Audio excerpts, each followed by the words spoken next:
more women in AI roles? I think it's probably easier said than done. I think we need to, break some old stereotypes, but I also think we need to have these conversations on how we can, really just change the way that tech and IT roles just work here, especially in the US. So I'm excited to talk about that today. Don't worry, it's not just me. We have a great guest that I'm excited to bring on the show. So welcome to Everyday AI. This is your daily live stream podcast and free daily newsletter, helping everyday people like you and me not just learn generative AI, but how we can all leverage it to grow our companies and to grow our careers, right? But hey, we got to make sure that the right people are in the right roles. And that's what today's episode is all about. So normally we do this coming to you live every day at 7:30 a.m. Central Standard Time, but that time doesn't always work out for everyone. So although we are debuting this show live, it's technically pre-recorded, but don't worry, I'll be in the comments as always. So ask your questions. I'll do my best to answer, but don't worry, you still can get your daily dose of AI news. So make sure you go to youreverydayai.com, sign up for the free daily newsletter. We'll be recapping today's show, as well as everything that's going on in the world of artificial intelligence. Don't worry, we don't miss a beat, so you won't either. All right. And I tell people, on our website, youreverydayai.com, let me say that again slower, youreverydayai.com, right? When I say it 50 times a day, it just starts to all become one word. But hey, that website is literally, I think, probably the best single source of unbiased information on generative AI out there, period. More than 200 plus episodes where we dive into anything. So no matter what you want to learn, if you want to go back and read our old newsletters, if you want to read about, AI in career, or AI in sales, AI in entrepreneurship, it's all there. So go check that out. But let's talk about how we can rebuild the staffing industry and how we can get more women in AI roles. I'm excited for today's conversation. So let's go ahead, get my big head off the screen and bring on an actual expert in the field. So here we go. Dona Fanara is the VP of Women Impact Tech. Dona, thank you so much for joining the Everyday AI show. Thank you, Jordan. Thank you for having me. Oh, absolutely. And let's start out high. Just can you tell us a little bit about yourself and what you do in your role at Women Impact Tech? Sure. So I'm a vice president for corporate partnerships. So at Women Impact Tech, we are a full staffing company, full talent solution company. In addition to that, we hold. Oh, I'm so sorry. Typical. No worries. We hold. No, I'm sorry about that. We hold several events. 3 regional events. In the country. It'll be Chicago, San Francisco, and New York this year, in addition to virtual events. We also have private events that we hold at corporations. We have a membership program, and we have a job board as well. Okay, I love it. So even, let's just get straight to the details of this episode and of our talk. But we called this episode Rebuilding, right? So to me, that means there's things broken. I think there's obviously a lot of things broken when it comes to elevating women into roles. But Dona, can you give us a little bit, from your experience, right? Like, why is AI roles or tech roles, why are they so skewed toward men? There's a lot of bias for some reason or another, and this is part of our mission, is something that we want to change. Our purpose for doing this is 75% of men hold these technical roles in the United States. It's even less when you go global, believe it or not. Only 20% globally of women, 8% of women hold them in the U.S. And it has a lot to do with bias. It has a lot to do with, I believe, men not thinking that women could really hold these roles for a lot of different reasons. There's some major biases that are going on, and stereotyping as well. Hey, I'm going to go ahead and speak for all men. Men, can we stop sucking, please? And let women take on these roles? Because I think we'll be surprised. I think some of my favorite shows on Everyday AI are from women because, I think to come out and speak about AI, and Dona, I'd love to hear, your take on this. I think for whatever reason, you have to be courageous. I mean, Donna, what's your take on this? You've probably worked with closely with a lot of women, kind of breaking this barrier down to take on big roles in AI and tech. What are some maybe traits or characteristics that you think really help women succeed into getting into these roles? Yeah, I've been very lucky to meet a lot of high level women that are in the tech space. And I could see that they're risk takers. They have a lot of confidence and, they're willing to take a chance. I think that has a lot to do with it. Oh, I have my doggy here, my Luca. So sorry about that. No But worries. yeah, they're willing to take a chance without a doubt, and they have a sense of confidence. So that's a good recommendation for a lot of women out there. Do not give up. If you find a role that you're not really that happy in, change. There's no problem with that whatsoever. And then really try to develop as much confidence through a lot of networking, through finding a mentor possibly to help you with that confidence. That will help as well. So how long have these, even the in-person events, how long have these been going on? We were doing these in-person events for the last 5 years. We have them at the convene conference centers in those locations in Chicago, San Francisco, and New York this year. And we yielded about 1,200 women technologists that join us at these events. We have keynote speakers in Fortune 500 companies. We have panel discussions and info sessions. So we're filled with great topics that help women in technology. Also, they're networking events. So the sponsors come in and they're expecting to network. There's half of the women that are actively looking for positions and maybe the other half aren't, but we provide a full database to all the sponsors that do come in. And it's a great opportunity to get insight and knowledge in the tech field, along with, hopefully finding a career spot that, is a higher level than the one that they have already. So I'm curious, has the conversation around, women in AI roles, has it changed at all, in the 5 years? Have you seen it? Like, is there positive momentum happening, or is it still just an extremely uphill battle? I'm seeing that about 16% of the women are actually leaving the industry for one reason or another, which is unfortunate. So our mission is really to keep it going and to increase it and just even the playing field with men and women within the field. Have I seen a change? There's a lot of people that are women that are very excited about being in the field and actively looking for leadership roles within the field as well. And then there's women that are very disappointed, and I hear a lot of those sad stories about how they're being treated within their organizations. But I think a lot of corporations are making a change to change the culture for women in technology today. So that is a good thing.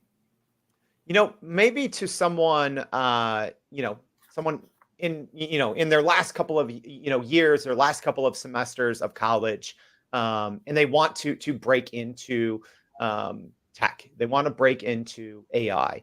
Given your experience and working with, hundreds of women breaking into AI roles, what's some advice that you would give to, a young woman, trying to break into this field right now? Yeah, I would say start to network. Try to find some membership programs if that's a possibility. Go onto LinkedIn, increase your network there, and try to find a mentor.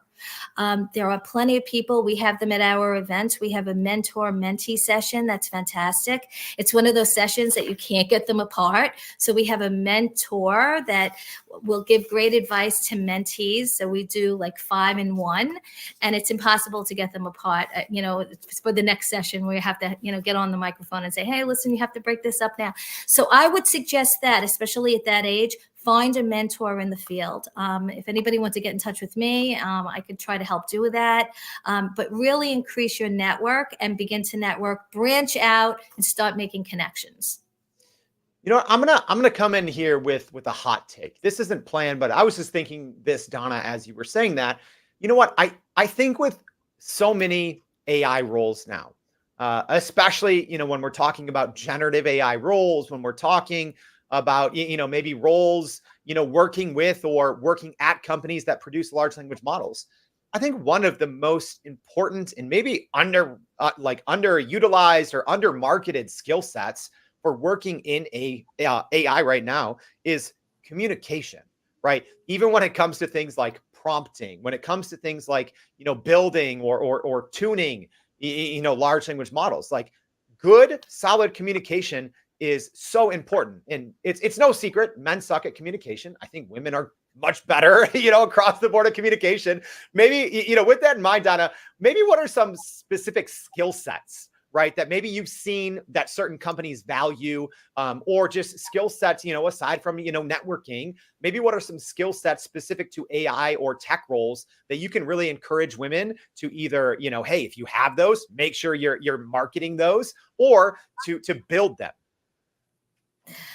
In terms of skill sets, oh my God, that's kind of a tough one for me. What do you mean by skill sets? Their job title or their skills in terms of personal skills that they have? Give me an idea Sure. of what you Yeah. mean. So either, yeah, we're talking, maybe soft skills, like as an example, your networking, your communication, or it could be just, specific skill sets related to, AI roles, tech roles. I mean, what are some, I guess, examples of those skill sets that can really help, women elevate their position or elevate kind of their, eligibility for more AI roles? Um, I'm thinking in terms of even communication, being more detailed oriented. I think that could be a good skill set that they could develop. Better communication. There's a lot of women in tech that are introverts. If they could find skills that they can make them a little bit more extroverted, that would help without a doubt. We hear that a lot. That a lot of women in tech are quiet. They're more reserved. They're more introverted. I think a skill set to develop a little bit better communication would definitely help within the field. I love that. And so I feel there's always, multiple entities, involved, right? When you are looking at, a problem like this, Donna, you mentioned that there's biases and it's hard for women to get into tech and AI roles. And it's even maybe just as hard to stay in there because of some of these, ongoing biases, right, that women have to face. Maybe what roles are larger companies and corporations, like, are you seeing corporations step up and to create good programs and support systems? Do you think larger corporations need to be doing more? What are your thoughts on that? And maybe if you do have an example or two of, I'm sure you're working with a lot of big businesses, big corporations, but maybe just walk us through what roles businesses and corporations should be playing. There's so many AI roles within organizations. They're developing every single day. This is a market that's really going to explode without a doubt. So the ML and the AI roles are definitely increasing. I'm finding that with a lot of different companies. Every company that I'm speaking with, they're going to be bringing on a lot of AI roles within their organizations for the Fortune 500 and even the startups. I mean, there's so many startups. I wrote down a couple of them, like U and Zenny and Euro, Unit One, Built. There's so many of these smaller companies that are bringing on these individuals as well. There's a lot of different ways that women could really fall into these AI and ML roles within organizations. It's not only the Fortune 100 to Fortune 500s, it's companies all over the place. We're noticing that so many are increasing the AI roles within their organizations right now. So you dropped a stat earlier, and I want to go back to that and dig in a little deeper. So there's obviously problems, probably going against women and having them get their maybe first big role in AI or first big role in tech, but staying there, right, as well. Could you tell us that stat one more time, just about the percentage of women leaving these roles? And then maybe let's dive in a little bit deeper on why that might be. So what was that stat again? And let's talk through that. Yeah, so I mentioned that 16% are actually leaving because of the biases that they're finding within organizations. So, yeah, 16%. That's a big percentage. It is. And is that like after a certain, onboarding period? Like what does that 16% kind of entail? And then yeah, let's dive in and see why.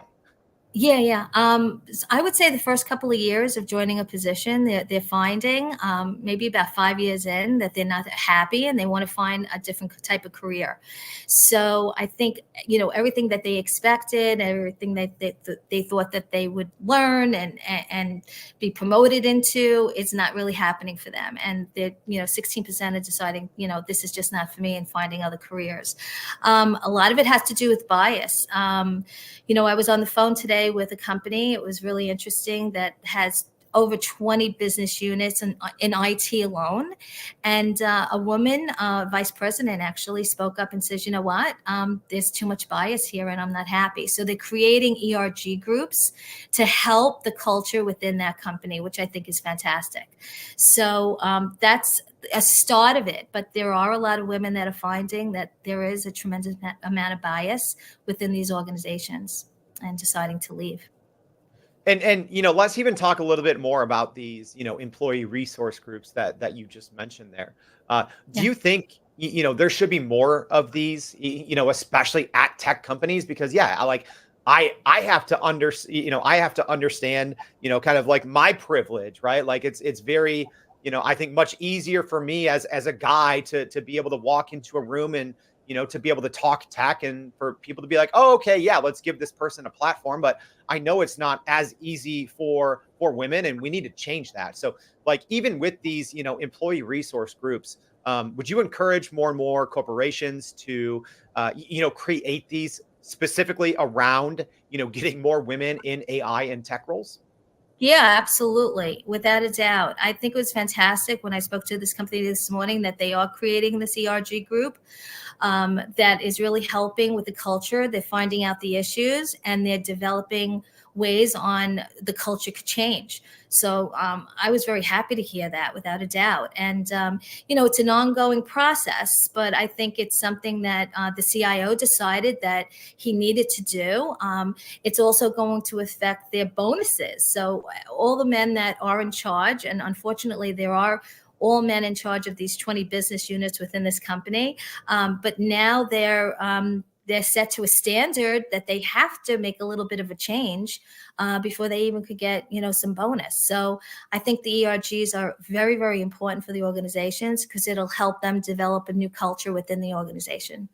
Mm. So I want to talk about that a little bit more. So maybe not that specific, company there, but you said, hey, there's 20 groups and it's 20 men in charge of all of these, right? So Right. let's say you were a different company because I don't want you to have to, talk about a client or someone that you're working with. But if you were in charge, at a large company, and let's say they had 50 groups and all 50 of them were men, like what would you do, or what are the steps that if someone's hearing this and they're like, wow, what Donna's saying, like that's literally what's happening, within my organization, right?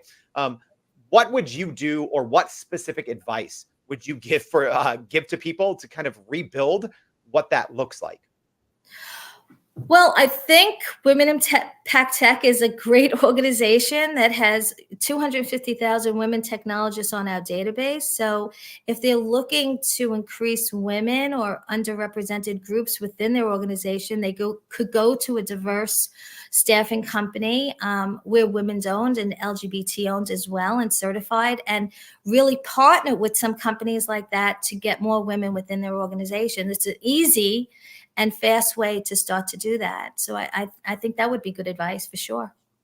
That's yeah, I think that's always good to have, a resource kind of like what you said, that's a source that you all provide. But I mean, do you have any other, just good practical, tips for people? Like, is it something that, does it start from the ground up? Is it something that you need to talk about first with, an advisory board, like committees? You kind of did, mention these like ERGs, for ongoing like support and resources. But it is a big problem, right? It's a problem with the system. It's a problem with society, and I know there's no easy answer for this, right? But I mean, what else would you do in this situation, or what else can others do, right? Aside from tapping into a group like yours. Well, I think that HR should pay attention and find out what's happening within their organizations, which is a great idea. They also have DE&I folks that are within their organizations that primarily focus on developing ERG groups and making sure that there's a diverse amount of people within the organization. So that's always helpful too. So I think between HR, the specific business units, and then also DE&I think there's some nice changes that are starting to happen within organizations. They're really recognizing that there's an issue, and I think things are beginning to change, which is a fantastic thing. No, that's good. Yeah, and I think that's a great call out right there. Yeah, like HR departments, I think need to take a look at this and be cognizant of representation across the board. I'm also wondering, Donna, like where do you see this, right? So you just said that you're starting to see some positive change, right? And I'm sure it's something that is on your mind, a lot. But where do you see this going, in the coming months and in coming years when it comes to, women being more represented and better highlighted in these visible roles within AI, capacities? Where do you see this going, or where do you hope that it goes? Yeah, I see a lot of nonprofit groups really bringing this to light. So they're talking to a lot of high school students. They're really encouraging girls to get into tech and IT and engineering, which is fantastic. I also see a lot of other groups like Latina in Tech, a lot of groups like us, Women in Tech. There's so many right now, but I think as it goes on and it develops and grows more and more and more, we'll see some type of evening in the playing field between women and men. So I think it does start from the school, the school age kids, that people to go volunteer and talk to them over there. As long as we could get more of them involved in this space, I think it'll be fantastic for them to join. I think, yeah, that's a great point. You can't necessarily just change it, at the, early career or mid-career level. That's a great call out there, Donna, that, continued support for these earlier life programs, yeah, middle school, high school, etc. I think that's a great idea. So we've talked about a lot here, Donna, and as we wrap up the show, maybe what's one takeaway that you hope people hear, specifically as it pertains to getting more women involved in AI roles? What is it that the one message that you hope people take away from today's conversation, or maybe what they can do to build, or to be a part in rebuilding this industry? I think the main thing is that we have amazing women in the IT side of the business, and as long as they stay with it, don't get discouraged, stay confident. Don't be in a fear of losing anything. Don't be afraid to move on if you're not enjoying something that you're doing, today. I think that those are the little bit of takeaways that I could suggest. Stay strong. Again, develop your network, find a mentor, and I think that things will go in the absolute right direction. Love that. Such great advice. Just bullet pointing and recapping it all for us at the end. This is so good. Donna, thank you so much for joining the Everyday AI Show. We really appreciate you coming on and sharing your insights. Thank you, Jordan. I appreciate it so much. Thank you. And hey, as a reminder, a lot of great information out there. Make sure, if you haven't already, if you want to know more about how we can get more women in AI roles, make sure you go subscribe to our newsletter at youreverydayai.com. We're going to be recapping today's conversation, as well as putting some other resources that Donna talked about, as well as probably some others that we're going to find, some other great resources. So make sure you go do that. If you do have questions, don't worry. I'll be here in the comments. Maybe Donna will as well. So get your questions in if you have them. Thank you for joining us, and hope to see you back for more Everyday AI. Thanks.